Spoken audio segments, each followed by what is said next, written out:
wondering how I got into this mix. Hey, what's up everyone? This is Derrick Broze with the Conscious Resistance Network. Today is Thursday, January 18th, 2018, and this is a special episode of the Conscious Resistance Live. I'm usually broadcasting this on Friday evenings, but tonight we're doing it on Thursday because I will be on the road tomorrow, this entire weekend, covering the Women's March, 2018 Women's March. We're going to talk more about that later on in our show. But first off, before we get started and get into everything, you may notice that I'm broadcasting through DLive right now instead of Facebook. We're trying to abandon Facebook and move beyond that. So if you could, please share this link out, whatever link you see above in your browser. Share that out on any platforms that you use, Twitter, Facebook, LinkedIn, Tumblr, I don't know what the heck. If you're on Steemit, which is the main place I'd like to find you, you can re-Steam this and share this content. And once again, much love to the Steemit community and the DLive community. We're happy to be supporting this platform and these awesome attempts and efforts to become more decentralized, because there's definitely some more work to do, I would say, in some of these platforms, DLive here and there, but we're thankful to everybody who's involved in that, and shout out to the team who's involved in that. And if you're new to this, we'll be talking more about Steemit and these other platforms and how you can use them. You can support decentralized platforms, not Facebook, not Google, not Skype, and not these other Amazon and others that we're going to talk about who share your information with the government, but truly decentralized platforms. And just the way to support them is to use the platforms, to become a part of them, and then to support the content creators that you appreciate who are on them as well. And by doing so, you can help all of us grow, because I went through definitely a couple of years of it as an activist and trying to be a journalist, broke as everything, and just trying to make it and survive. And some people say activists shouldn't be paid, and that's just, activism is, it's the price I pay to live on this planet or something like that, which I think is kind of a altruistic message, and it sounds nice, but in reality, if you're providing a service, which is what you do as an activist, you provide a service to the community and to people out there in the marketplace, whether that is bringing awareness to the injustices that exist in the world, or by feeding the homeless, or building support systems. Whatever you do as an activist, I would say, most forms of activism, I don't think they're all equal, but whatever you're doing as an activist, it's valuable, and I don't think there should be an issue if you get paid for that. And these decentralized platforms allow individuals to get paid to continue doing the work and creating the content that many of you have come to know and love. So I'm thankful to anyone who tunes in. We also are still, for the time being, going to be putting these on YouTube and Facebook, videos as well for the moment. But by the end of 2018, as I said last week, we will not be using these old school platforms anymore. We will be moving completely towards decentralized platforms, and so that's what we're going to focus on.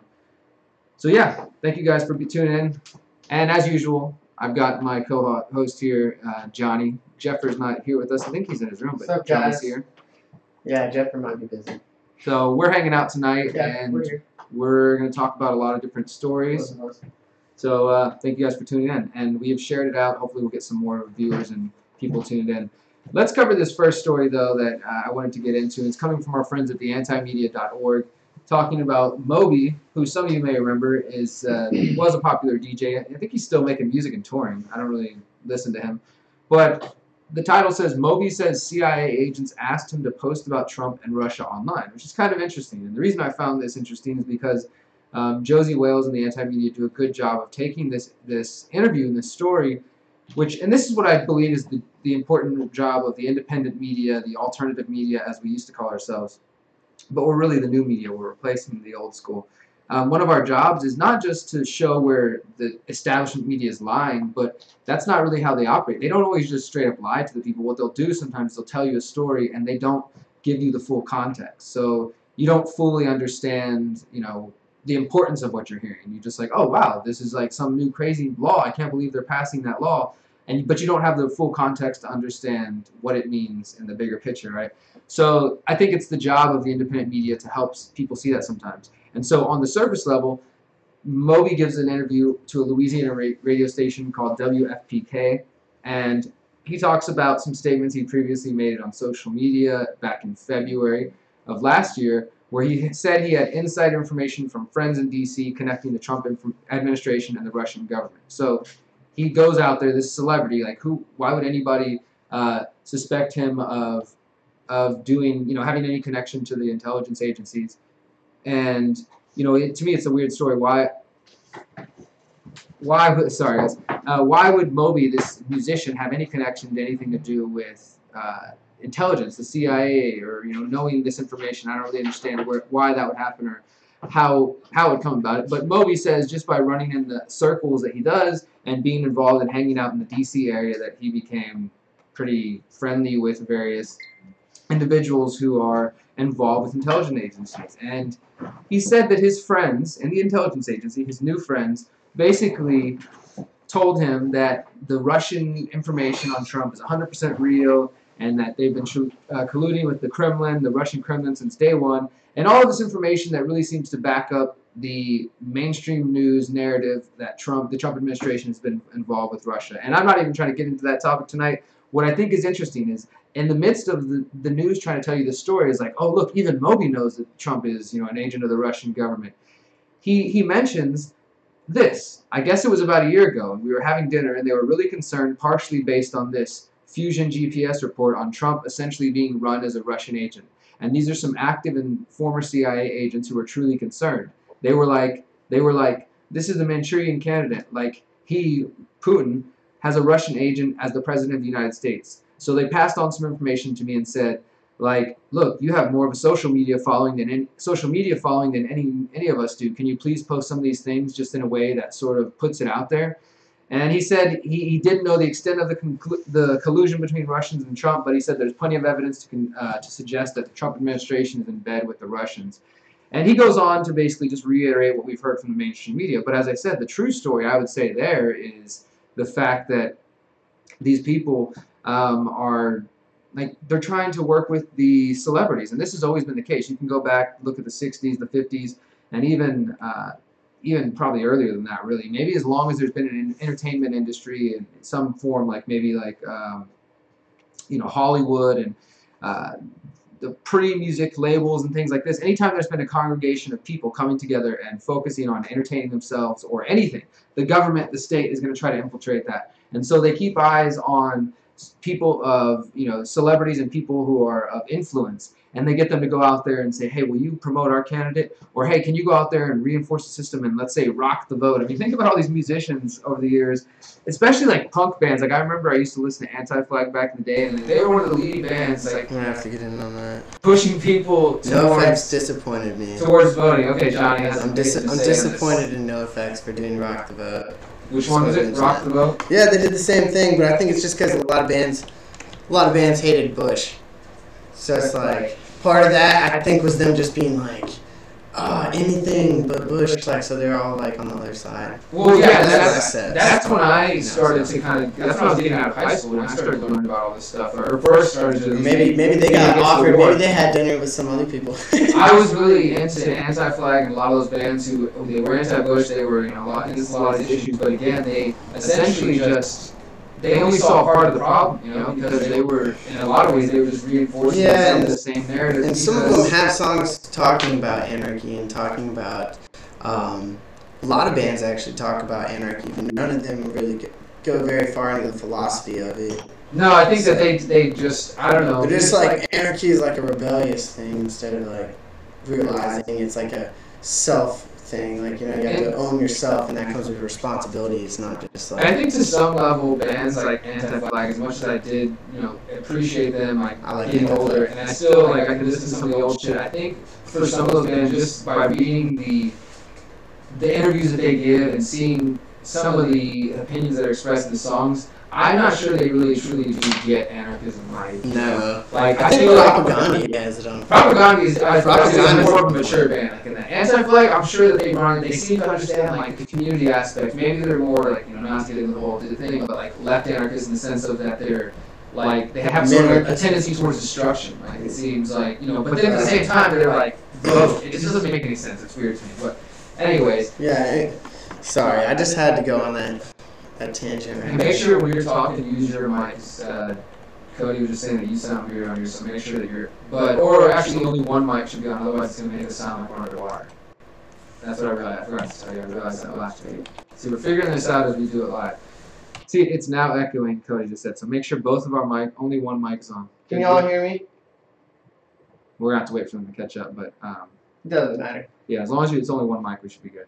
Okay. Anyway, next story. All right, so the next story we're going to cover here, we're going to get now into our section. We like to cover technology news, and this is going to be about Facebook and Google, Twitter. We're going to talk about Amazon, but Facebook, Google, and Twitter have now announced that they're doing something called counter speech, which really should have you concerned. Facebook, Google, and Twitter have been screening and filtering extremist content for years, but on Wednesday, the gatekeepers of the internet confirmed to Congress, they told Congress that they are accelerating their efforts and will target users who may be exposed to extremist, terrorist content, redirecting them instead to positive and moderate posts. Representatives for the three companies testified before the Senate Committee on Commerce, Science, and Transportation to outline specific ways that they are trying to combat extremism online. Facebook, Google, and Twitter, they're going to mess with the algorithms. We already know about that. They've announced recently, we talked about this last week, how they're going to try to feed you more of family and friends and less news organizations and things of that sort. They're also now working with using machine learning and artificial intelligence to manufacture what they call counter speech, which kind of sounds sort of 1984-ish. Also. Essentially, their goal is to catch extremists or people who are becoming radicalized online and re-engineer them into happy Americans, I guess. Facebook's head of global policy management stated, "We believe that a key part of combating extremism is preventing recruitment by disrupting the underlying ideologies that drive people to commit acts of violence. That's why we support a variety of counter-speech efforts." Meanwhile, Google's YouTube is doing something they're calling the redirect method, which was developed by Google's Jigsaw Research Group. And with this, apparently YouTube's going to tap search history metrics to identify users who may be or may have expressed interest in the past in extremist content, and then use targeted advertising to counter their hateful content with positive content. So if you've got any videos out there that they think are, hateful or extremist or related to terrorism in any way, and come on, let's be real. We all know that YouTube has been censoring people. That's why we're promoting DLive and DTube and Steemit and things of this sort, because activist posts, who I write for, their YouTube channel got shut down. People get demonetized all the time. You guys know the problems by now. Everybody who is either a content creator on YouTube or a fan of a content creator has heard by now of the demonetization and other censorship. So now they're going to redirect people towards positive content if they think that you are promoting hate speech or violence. So, and again, people have been demonetized and removed off YouTube for reporting on violence, aka the wars caused by the United States and the deaths resulting from them. So yeah, check that article out. By the way, if you are watching via Steemit or DLive, I'm posting the articles there. You should be able to see them. And if not, if you're watching elsewhere on Facebook or something, this is just more of a reason to go join Steemit. Get on board on Steemit, but also we will post the articles on Facebook as well. Don't worry. What do we got next, Johnny? Amazon, is that what we're talking next? Yeah, this is some more surveillance. I mean, this is just, again, I feel like these stories are going to continue to happen, so we're going to start to switch them up in the next week or so, and maybe focus less on the social media stuff. But there is a reason to push for this, because if we continue to support these organizations, and good God, Amazon is a massive company, and they provide an awesome service, right? Literally right now, you could, if you're an Amazon Prime member, you can get on there right now and have any food you want sent to your house. You could get nearly any product you can think of shipped to your house, and but there's also some issues with Amazon and their connection to the CIA. We know for sure that they have a partnership with the CIA for $600 million for cloud servers, which, yeah, okay, they just signed a contract, right? They can contract with anybody.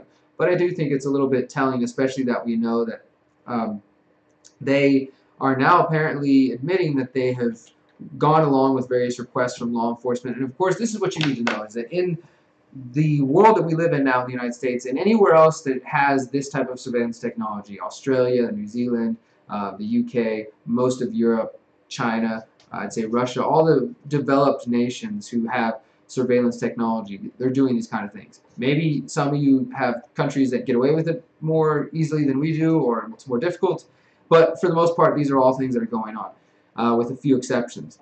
But what happens is nearly every single day, police, law enforcement are making requests to Amazon, to Facebook, to Google, to Skype, to Twitter, to every single social media platform that you can think of that is backed by a company, a centralized company, and making requests. These may be legitimate requests for, say, an investigation into a murder or trying to catch a pedophile or something. These might not just be going after busting people, innocent people, non-violent people who are selling drugs or doing things, and they're being tracked down by the state via their social media.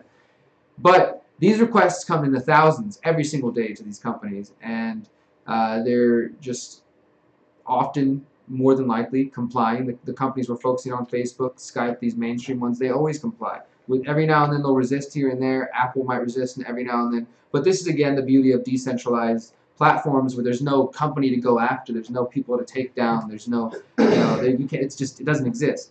But Amazon has released their 5th transparency report revealing that the company provided more customer data to U.S. law enforcement in the first half of last year than in its entire history, with a shocking 1,936 different requests between January and June 2017. So nearly 2,000 requests just between the first 6 months of 2017.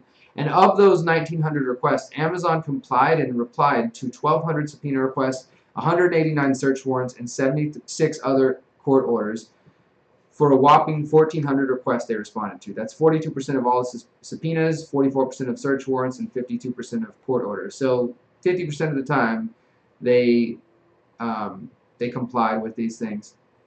And the numbers go on to list the details. We can at least give some credit to Amazon, I would say, for having a transparency report at all, and at least talking about the fact that this is going on, because many companies are a bit more private about it.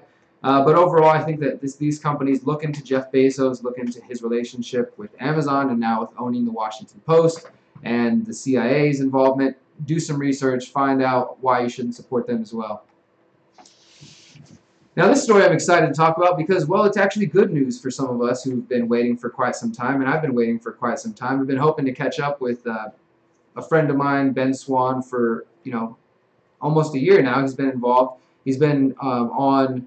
Well, I say he should be off. I should say he'd be off social media. He's been on CBS Atlanta, still reporting, but for the most part, he's been absent in the minds of most people who have no access to him. I talked to him throughout the last year. And he said at some point he would be coming back, and recently I caught wind of when he's coming back and how he's coming back. So I am, of course, talking about Ben Swann, journalist Ben Swann, who is apparently preparing for a return within weeks, within just the next couple of weeks, if all goes well, and everything should go well, thanks to the Dash cryptocurrency, also known as digital cash. So again, Ben disappeared last year, February 1st, 2017. He went dark, as he put it, on all his social media accounts, YouTube, Facebook, Twitter, and everywhere else were suddenly deactivated. And there was some interesting elements to the whole story, of course, whenever he put out the message saying that he was going to go dark. He said he'll be going dark on Tuesday, February 1st, but February 1st was actually a Wednesday, and then also he spelled Tuesday like T-Z-U, like Shang Tzu. Some thought it was maybe a reference to the Art of War, Lao Tzu, or the Tao, different things. People were interpreting it. And he said going dark. I actually looked into it as others did, and in the Art of War, it basically says something about move in the darkness, don't let your enemies know your position, and strike like lightning whenever the time is right. So could have been a reference to that. Either way, he disappeared, and of course, you guys are probably familiar that this is because he was under attack by the corporate media as well as much of the left-leaning media which supported Hillary Clinton.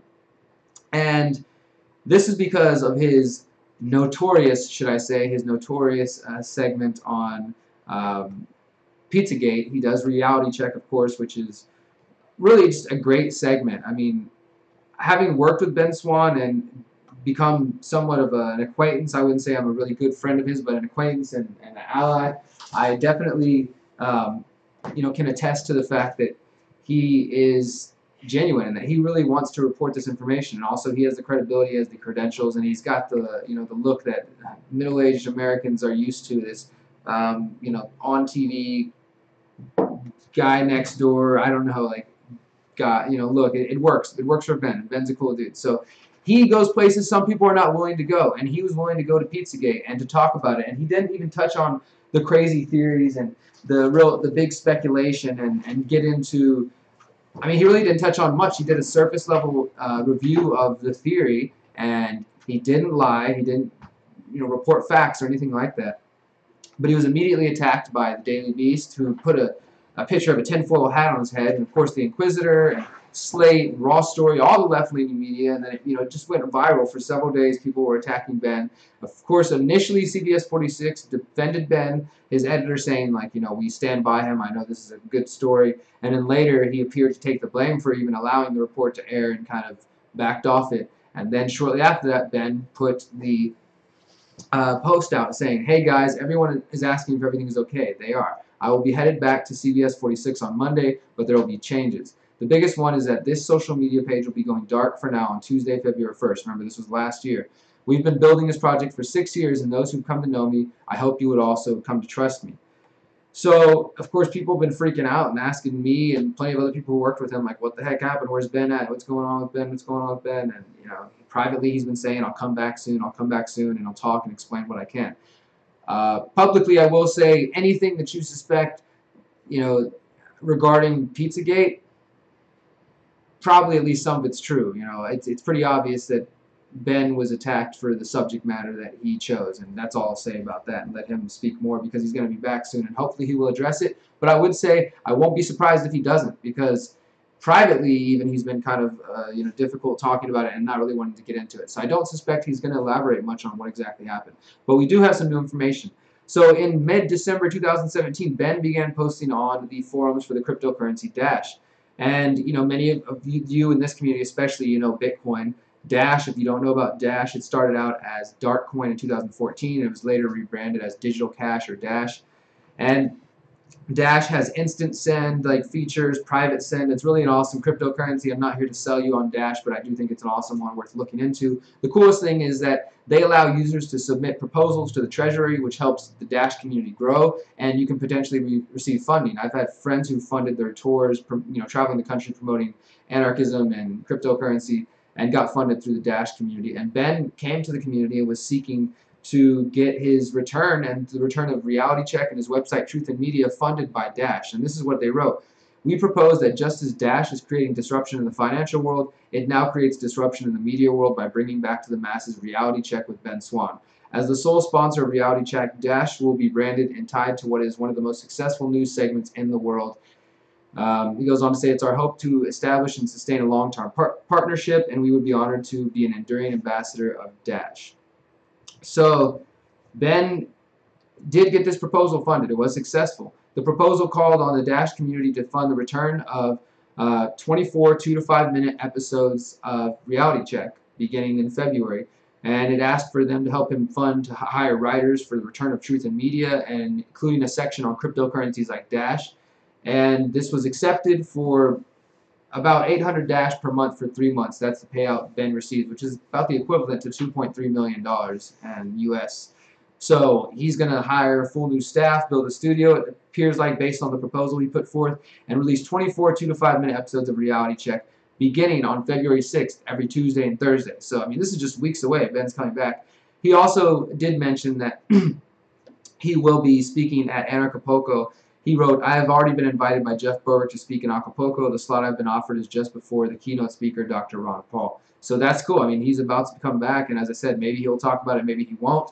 The interesting thing is some people in the Dash community did not support this, and they voted against Ben. There was plenty of people who were very much like, yes, we need to vote this and support it. Others, of course, brought up Pizzagate and his reporting on vaccinations in the past and accused Ben of things that he didn't say, and were like, no, we shouldn't be associated with this.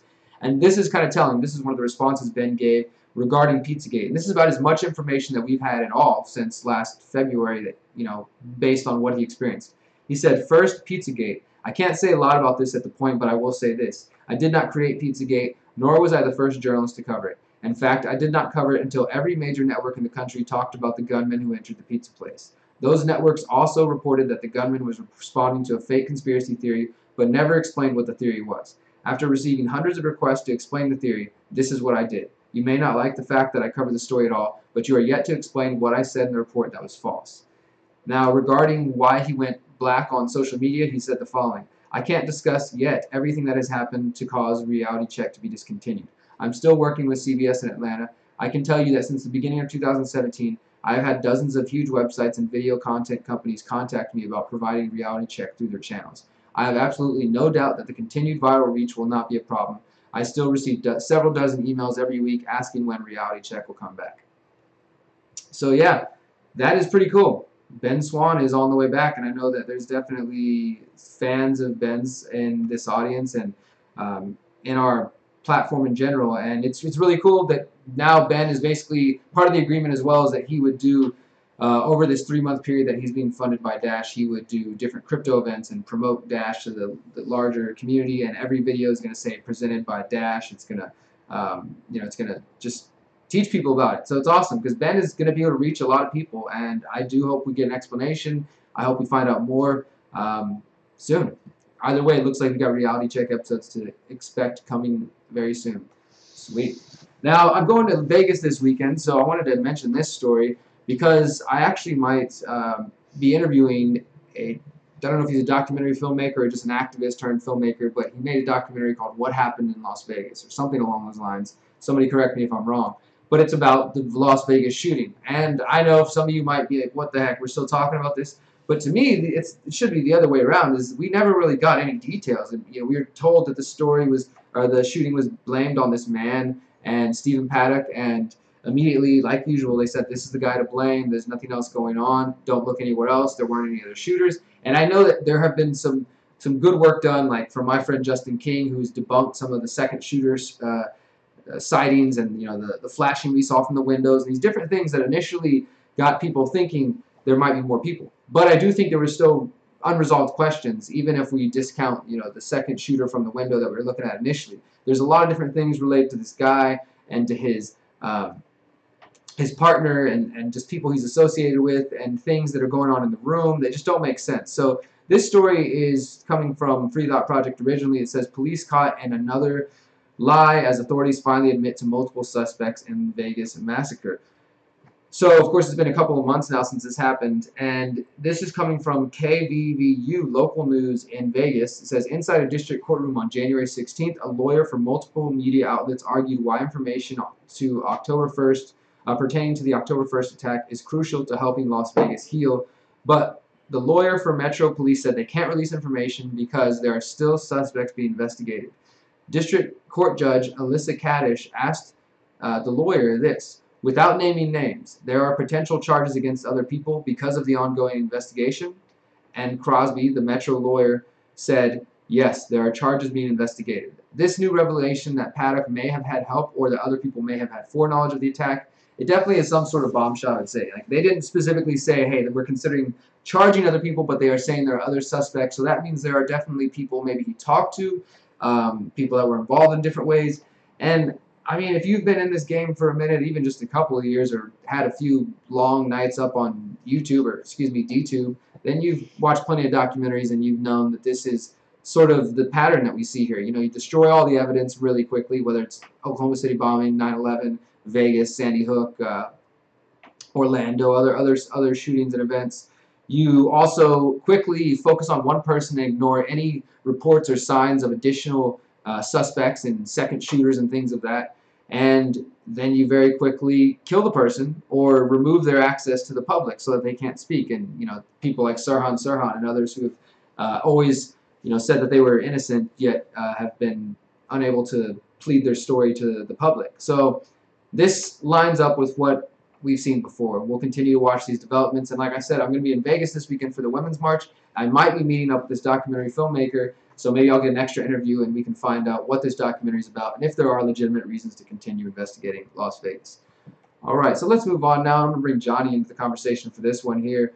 This is about New California, and I was mentioning this to him earlier. I saw this morning and I was like, whoa, what the heck? I mean, we've heard stories like this before that people say like California wants to secede, and there's been plenty of sci-fi movies and novels about I've heard this several times and read this in different places. If a state was to secede in the United States, it would either be California, Texas, or Montana, because it's like these huge states with populations that are kind of independent-minded and not really trying to, I'd say, go along with the program, so to speak. I mean, there's people who are we're just not really, and not only that, like Texas is huge. We have big spread climates. We've got all kinds of land and resources and oil. Like Texas could sustain itself. California possibly as well. California's a big place. But the idea is that these individual states might within themselves want to break up even further, because they're just either demographically or that could be a path to a trend that would be really kind of cool to see in other states. Even if you who's to say like how big of a state you need to break it off? You know what I mean? So I could just be like, well, maybe our corner of the state. Yeah, exactly. You could see smaller movements like that, but the idea would be that it would legitimize that action. Creates a new secessionist movement, really, of sorts, and it could kind of be a domino effect, right? So what they're talking about here is having New California and like abandoning the coast and leaving that to be whatever, right? Well then, yeah, probably as things progress, people start realizing like, well, hey, you know what? Like our communities over here, we're kind of united by common heritage, or we're all like into sustainability, so we're going to form this part of the community where we want to make sure we have no plastic bag, and so you start. Exactly. It could lead to decentralized communities. I mean, that's why I support these efforts, and this is one of the reasons I actually wanted to have Jeff on the show tonight. So we're missing you, Jeffrey, because he's from the UK, and that's where this whole Brexit thing was happening last year. It was a big deal for like Britain exiting the European Union, and then other nations talking about potentially leaving as well. And it just kind of, again, creates a trend where maybe we go from having these huge centralized international organizations like the European Union, they want a North American Union, these kind of things, to getting to the point of having, we break it down further and further. So I think it's kind of cool, and that's what this is going on. It says there's the state of New California declared itself independent this week, citing Article 4, Section 3 of the Constitution, as well as the Declaration of Independence. The current state of California has become governed by a tyranny which rivals those expressed in the above documents, they write. The founders of the new proposed state are committed to following the government's rules. We have to demonstrate that we can govern ourselves before we are allowed to govern. So they're not trying to interesting last bit there. They're not trying to break away. They're trying to like go the official route, so to speak. And so they're asking for permission. It's like they're asking for permission to break away. But what they're really doing is they're trying to follow the Constitution according to their view and say that, look, this is in the Constitution. We're not trying to start a war with you guys, but we legitimately want to use the Constitution to say we think that we want to break off from this rest of this. It's interesting. I think it's got to have, and like I said, I've hardly spent that much time in California, but I'd be curious to see if it's just like a cultural thing, because there's a lot of states that are kind of like that. It's like, oh, like you don't want to go to South Ohio because all those people are like this, or you don't want to. Honestly, it seems like they're trying to get away from statism, because if you listen, like the press release says, after years of taxation, regulation, and monoparty politics of the state of California and its many 58 counties have become ungovernable. They also say that there's been a decline in education, law enforcement, fire protection, transportation, housing, healthcare, taxation, voting rights, home ownership, resource management, infrastructure, on and on. So they're basically just saying like the state's taxing the crap out of us, regulating us, like services are going low. And they said the duty of the people who are suffering the long train of abuses and usurpations at the hands of a tyrannical government to abolish and make new a government by the people and for the people under God. So yeah, they're just basically saying they're just kind of sick of the shit. They want to separate from the coastal regions of the state, like, and see if. I don't know if the article has a picture of the New California. That's what I was just thinking about. But no, so I kind of picture it, but it's really just like I think it might be LA as far as LA, but it's definitely all the coast. Like they're probably like I really think this is maybe kind of a conservative movement. I don't want to paint it in a broad brush because I haven't looked much into it, but they're against regulation, taxation, which I totally understand and empathize with. But like you look at the regions of this, and it's like, okay, they chose all like the hippie beach towns and stuff like that. We want to break away from all of them, which is fine. Like people should be able to just. Like, yeah, I'm down for secession. I agree. That's what I was kind of getting at earlier, too. It's like, there had to be some group of people that's like, quit lumping this. Yeah, and I actually wrote an article a couple of weeks ago that was sort of my attempt, I guess, to say something about secession.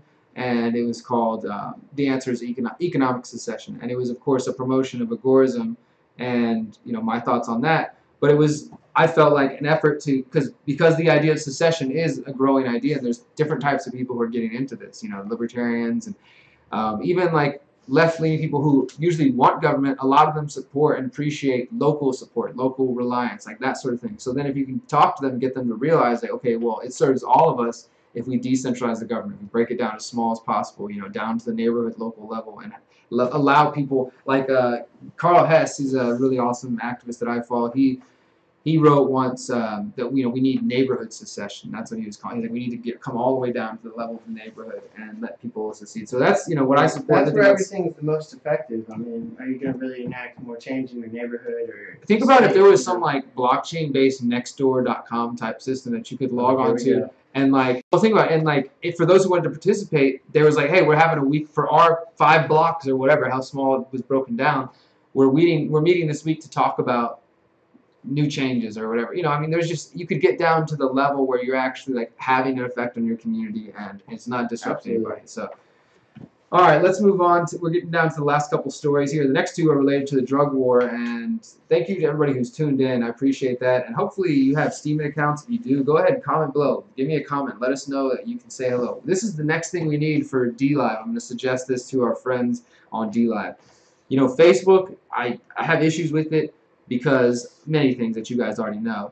And, at the end of the day, the likes and the hearts and all this, it's just a little like kiss, a little cuddle on our dopamine receptors that makes us feel good, like, oh, I got another like, I got another heart. But when you're streaming live, it's pretty cool to see a bunch of hearts or something flying by. So maybe you guys can do something cooler than hearts, but some way for people to kind of upvote, interact, like not just initially upvote. I mean, I guess we can upvote. Give us some upvotes then. Let us know you're there. I just wish it would fly across the screen. That's one thing we can steal from Facebook. All right, so let's get into the drug war. This one I just put out like an hour ago, and it's pretty disturbing. A friend from Colorado sent this to me. A new Colorado bill could implement nanotechnology to track legal cannabis. Like, what the fuck? Like, this is, again, we talked about last week how technology is a tool, and it can be used in many, many different ways. Good or bad, just totally weird, like all kinds of different things. This bill, though, is one of those, like, I don't know if we should be doing that kind of things. Colorado lawmakers have introduced a new bill which would require the development of, quote, marijuana tracking technology to help law enforcement distinguish between legal and illegally purchased cannabis. Now, I want to say this real quick as an aside. Now, you notice how it says development of, in quotations, marijuana tracking technology. I put that in quotations because that's what the article refers to it as. And then immediately after that, you might notice I refer to it as cannabis. And throughout the article, you'll notice I refer to it as cannabis because I don't use marijuana. It's just, that's not the word I use, and there's plenty of reasons you should look into that. It's not accurate. First of all, it's not what the plant is and what the flowers are. The cannabis, what most people are using is cannabis. So just a note on that.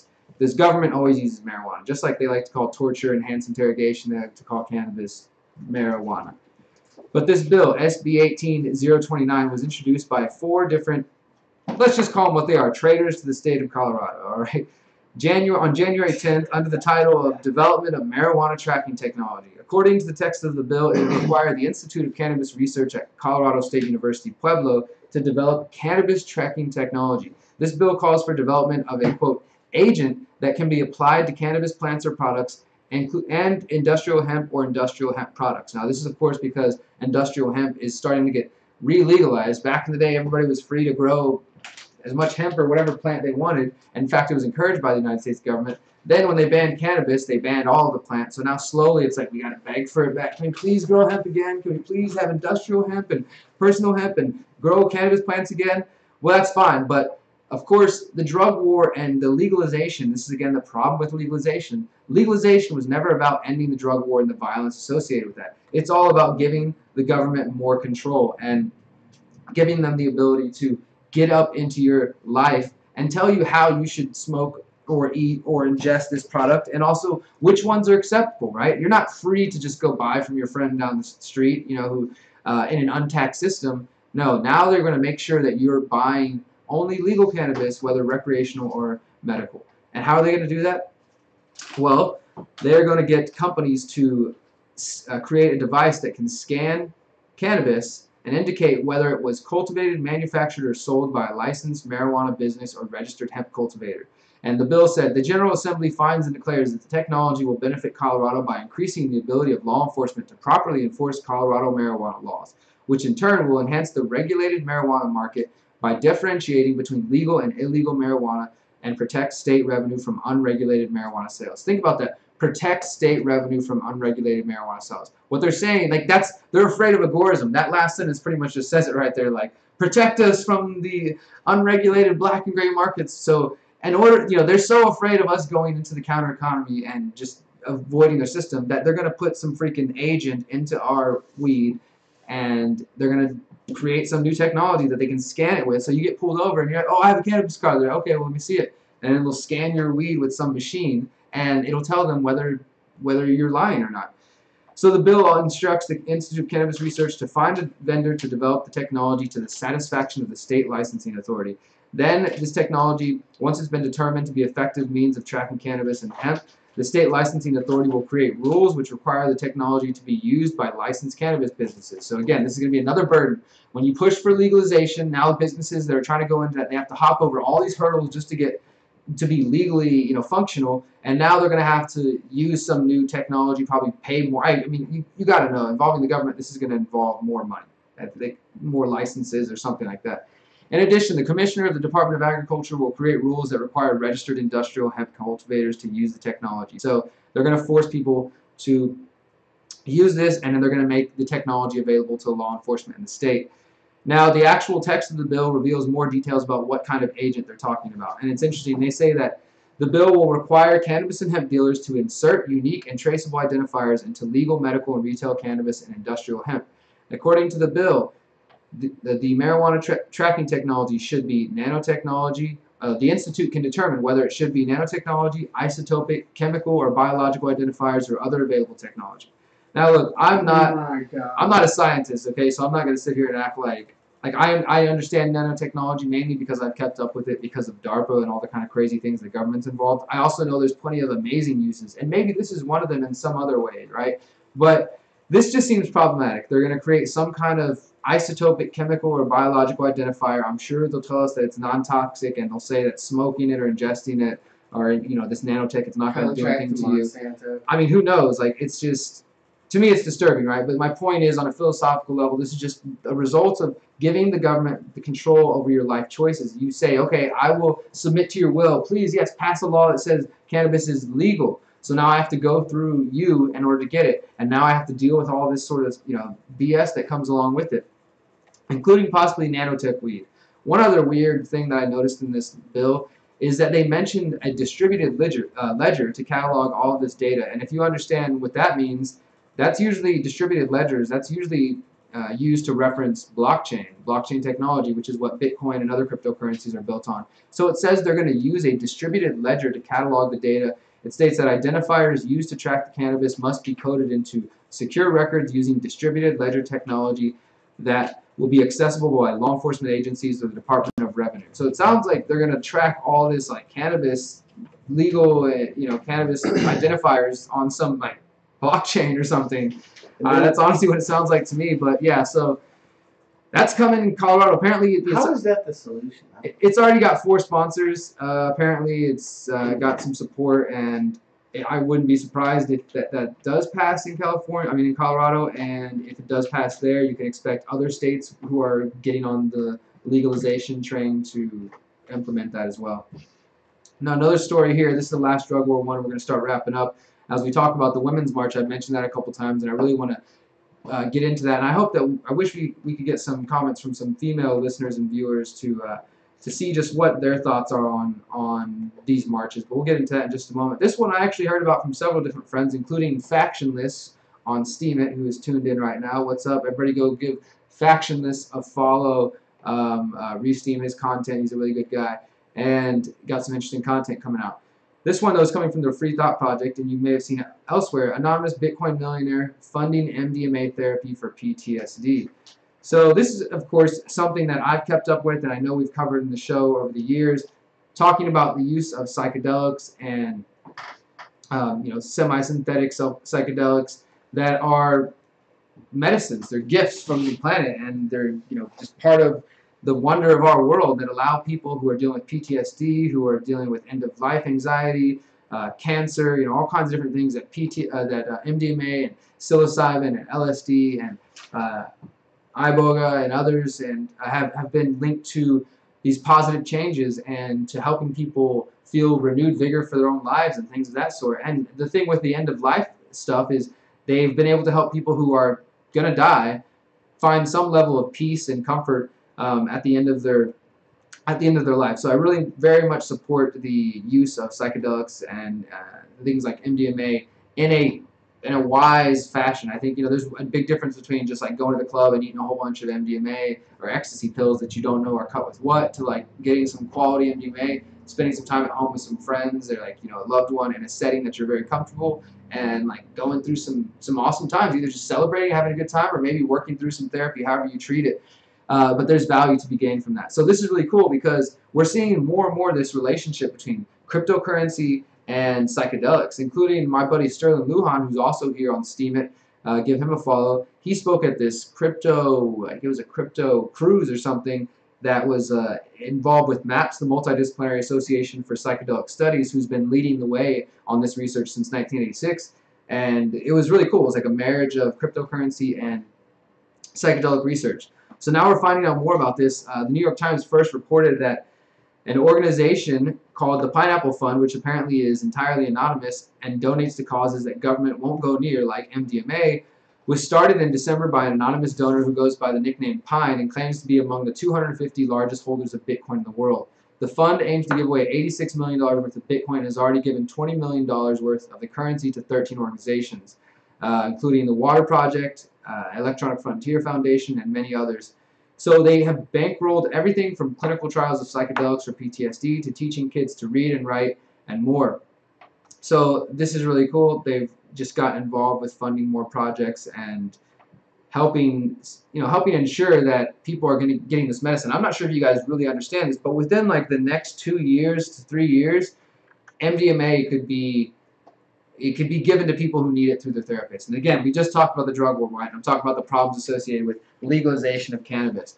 I think we'll probably see problems associated with, you know, the legalization of psychedelics as well. You're going to have to jump through all kinds of hoops. Maybe it'll take a long time. Overall, I think it's a win if people can get access to their medicine. I also know that somebody could make the argument and say, well, people aren't going to be arrested anymore, right? So that's the benefit of it being legal. Yeah, you got to deal with the state, but you also eliminate the use of people being arrested. But let's say if we just took the state out of the equation and the state stopped thinking we should tell these people how to live their lives. Like if the state just left you alone and let you eat MDMA or eat cannabis or whatever you chose to, or don't, or you know, drink a beer or whatever you wanted to do on your property in your time with your friends and family without bothering anybody, you should be free to do that. So I support these tools and how they allow people to access their mind, and like I said, it's not just about getting fucked up or partying. Like, I mean, it's about that sometimes, but in this sense, which is a good sense, it's also about taking the time to get to know yourself on a deeper level. MDMA, things of this sort, can really help that out. You know, I'm not saying you need MDMA. That's one thing. I've talked about this before. You can find one of my old videos on YouTube. We'll get it on DTube soon. It's called My Experience Selling Drugs on the Black Market, and just talking about my experience doing that. And one of the things that I always did try to tell people who would buy acid from me or would buy mushrooms and things of that sort is that, you know, there's more to this drug, this experience, if you want there to be. You know, you can just enjoy it and go out and go party with your friends tonight and see lights and tripped out colors and all that kind of stuff if that's what you're into, and that's fine. Like, that's one aspect of it. But if you're trying to go on a deeper level, there's also that too. So I think that's important to recognize. So for those who have no experience, I feel like sometimes when they hear these things or people promoting or talking about the use of drugs or psychedelics, they're like, oh, you guys just want to get fucked up. That's all libertarians want to do is just smoke weed or whatever, you know. And it's not that simple. All right, Johnny, let's move on to the last story of the night. We kept it at just about an hour here. We're almost to an hour, so we're doing good. This one is written by Cindy Sheehan, who is a well-known peace activist who you may have heard her name sometime over the last 15 years. Of course, her son died in the Iraq War in 2004, and she became a very, very vocal opponent of the Iraq War and of George W. Bush, and spoke out against him very openly. And she took a lot of heat for it. She's, you know, been involved in all kinds of different organizations, and you know, whatever you think about her politics, I know I disagree with her on a lot of issues. She's been a strong anti-war and consistently been anti-war this entire time. And people like her who've made that their only cause, they've seen over the last, let's say, 2004 to what? So like 12 years. Wow, I can't count. Is that right? Yeah, it's about 14 years. I can't count.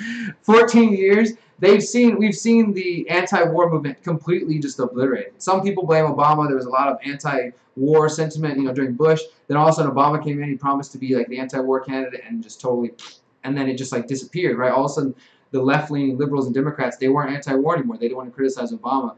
And then the right and Tea Party people were all anti-war. Well, guess what? Now that Trump's back in office and Trump's expanding the war, we got a lot of people on the right and conservatives shutting up. So we thought, plenty of us thought, maybe the left wing's going to open back and we'll have a new anti-war movement. But no. No, instead they'd rather criticize Trump about like Russia or just other things, and I'm not going to say whether or not those don't matter. My point is that there is no anti-war movement that exists in the United States in any sort of coherent fashion. I myself and plenty of other people have tried to organize. I organized 2 or 3 national, what ended up being global, marches and rallies against torture, global marches against torture. And we did have 30 cities around the U.S. the first time and some smaller numbers the second time. But really, I mean, I even found in that case that people, it's like people have just grown complacent, and even activists or different people are just like, yeah, man, it's just not on the top of my list. Or the other thing that more disgusting and disturbing is people who make excuses, you know, and they're just like, well, you know, they bought into the propaganda. We got to stay safe, not from Al Qaeda anymore. That's the past. From ISIS and whatever, North Korea, nuclear threat or whatever. It's just, it's sad. So, as I've mentioned throughout the show, tomorrow morning I'm headed to LA for a very awesome new project I'm working on that I've sort of mentioned to you guys in the past, and we posted online. I'm going to be teaming up with 3 other journalists, Ford Fisher of News to Share, Carrie Wedler of the Anti-Media, and Justin King of Fifth Column News. We're going to be working together to form a super team, if you will, of journalists, independent journalists, social media-based journalists, and we're going to be filming at the Los Angeles Women's March and the Las Vegas Women's March Saturday and Sunday, and we're also working on another project that's related to this that I can't talk about yet. But my point is, we're going to be out there together. We're all going to be doing man on the street interviews, interviewing attendees. We have some interviews scheduled with like the co-founder of Black Lives Matter, some of the founders of the women's marches. There's like all these celebrities that are going to be there that we're trying to interview. We're going to try to take different angles talking about what does this march mean. One of the angles I'm going to take is what people like Cindy Sheehan and others are saying. You can go to the Women's March and you can see, you know, all the different issues. They talk about a lot of issues on there that they're upset about, right, that they say affect women. And they say foreign policy, but there's no strong anti-war message. And Cindy Sheehan, who has been posting on Facebook lately, just going and saying like, oh, I can't support this march because it's just some liberal fake BS just trying to get people to support the Democratic Party. And this is what happens is they co-opt people who want to go to the streets who are legitimately upset about issues, and they suck them back into the two-party system, right? We've seen it on the right, now we're seeing it again on the left. Be against Trump. This is the resistance, right? And then if you go look at the Vegas and the Los Angeles marches, and I imagine all the marches around the country now, their main theme is called Power to the Polls. These events are a kickoff of a national tour called Power to the Polls. So the whole thing is just vote. Just let's vote some more for this stuff. Like, that'll fix it. So, you know, I'm going to go there not to laugh at anybody, not to try to make them look like fools, but to get them to think about what are the greater, you know, ways we can try to pursue change in our world, and is voting really the best that we can do? And also, why is it that some people like Cindy Sheehan and others don't feel like they're represented by this march? I've talked to plenty of other people, women who said they went to the LA March last year and other marches in other cities, and that it was mainly a pro-Hillary crowd. It felt more like an anti-Trump thing, not a women thing, not they weren't welcoming to all women. So we're going to get a lot of different angles. But I just want to read you briefly about what Cindy Sheehan wrote here. She said, "The march will speak out against hate, discrimination, and exploitation. That's good. The march will also speak out strongly in favor of equality, women's reproductive choice, and respect for all people, regardless to disability, gender orientation, etc. That's also good. But the subject of U.S. military aggression and war is essential. We hope that many marchers will include this in their signage and discussions. Despite many anti-war groups and individuals already advocating for peace to be the platform demands of the march, this is the second year peace is being minimized or ignored by the organizers. For the past century, the U.S. has intervened aggressively against governments the Washington establishment does not like. A partial list includes Philippines, Korea, Guatemala, Iran, Cuba, Chile, Vietnam, Angola, Nicaragua, El Salvador, Panama, Lebanon, Somalia, Haiti, Afghanistan, Iraq, Venezuela, Honduras, Libya, and Syria. And we could almost add Iran and North Korea to those lists." And she goes on to describe why they must include peace in the march, because unless we can stop the trend, a nuclear war is going to destroy civilization. There is no such thing as a winnable nuclear war, and dismantling all nukes should be at the forefront of any of our activism. The continuity of human life on our planet is at stake. These are women's issues. As we demand a change in tone and behavior in the White House, we must also demand a change in U.S. international foreign policy away from militarism and aggression. The demand for peace, not war, should be integral to the Women's March. Unfortunately, it is not integral to the Women's March, and So people like Cindy Sheehan and others are essentially calling for a boycott. And as I said, down on the local level, I mean, this isn't just bigger activists like Cindy Sheehan trying to make a big stink about something. This is this is back to down to the local level of activists and people who understand, like, I don't know if I want to be involved with this. This is not really what I'm looking for. So be aware of that. But like I said, I'll be going to the Women's March this weekend. I appreciate you guys for tuning in. Thank you, Johnny, for the assistance, and for everybody who's commented below. We've been posting all the links to my Steemit profile for this, and hopefully this posts correctly, successfully to DLive. I mean, we successfully streamed, so that's cool. Fred says bye. For some reason, the stories haven't been, the videos haven't been staying under my profile. But either way, thank you guys for the support, for the upvotes, for the views, for any re-steams, and we will be back next Friday at the usual time, same place. I'll be streaming all weekend in Vegas and in LA, not on DLive yet because it's not mobile, but we'll get there. I'll be streaming through Facebook more than likely. So catch me on Facebook if you want to see my action this week, and if not, you can catch it soon on DTube, YouTube, and everywhere else. Thank you guys so much for supporting, listening. I appreciate it. Go out there, do something awesome with this weekend. You know, enjoy your life. Don't let these people and all these crazy stories and craziness we have to deal with get you down, because that's the way they win. But when you smash that fear and you turn it into something worthwhile and you actually use your energy for something, building, creating, it goes far. So start creating, start building. Thank you guys for watching. Remember, you're powerful, you're beautiful, you're free. Peace. Later.